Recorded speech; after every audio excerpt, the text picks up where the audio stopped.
Kurt Vestergaard is one of the most despised people on the planet. His house in central Denmark is now a fortress after a Somali broke in 5 years ago and tried to kill him. I have nothing to apologize for, so I will never give an apology. I think it would be a loss of professional self-respect if I should give an apology. Vestergaard is concerned that his concept of free expression is seriously under threat. Well, I think I have still a basic feeling of anger. I worked as a Danish cartoonist according to the Danish traditions.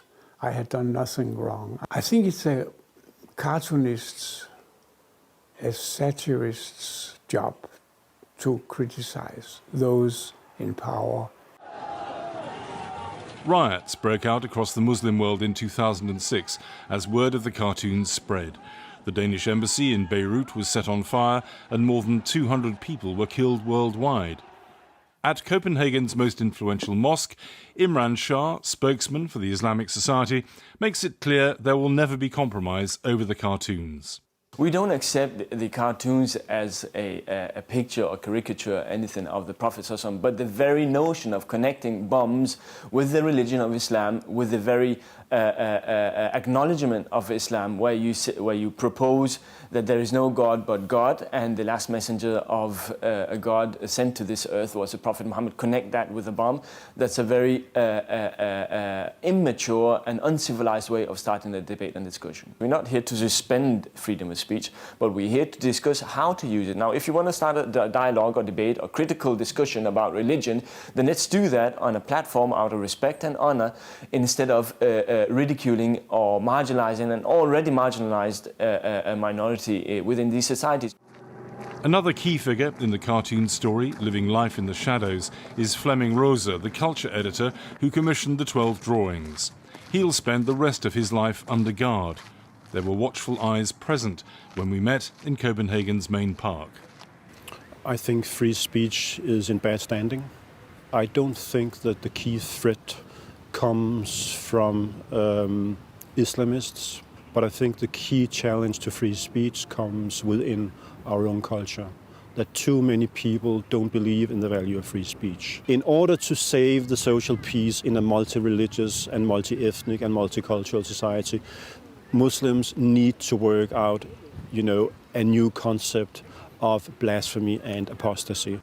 Flemming Rosa has been giving great thought to what changes he believes are necessary to deal with Europe's growing diversity. To me, as somebody who is concerned with freedom, the question is, how are we going to be able to preserve fundamental liberties like freedom of expression and freedom of religion, which also implies the right to say no to religion, in a society that is growing more and more diverse. So these clashes are inevitable. Unfortunately, most European politicians believe that in order to keep the social peace, we need to restrict freedom. I think it's the other way around. I took a train from Denmark to Sweden to meet artist Lars Vilks, who was the target of a terrorist attack in Copenhagen in February. He's been living in various safe houses after drawing the Prophet as a dog. Protection officers drove me to a secret rendezvous in an armoured car. A guard remained in the police interview room as Vilks outlined his refusal to compromise. The best medicine to settle the whole thing is actually to create an inflation. More profit pictures. I mean, in the end, you should actually see that it's just pictures. And there is pictures everywhere, and then the whole thing would just fade away. I hope that these people, they would respect the Danish democracy. If they do that, they would be well accepted and integrated. Now 80 years old, Vestergaard will end his days under guard.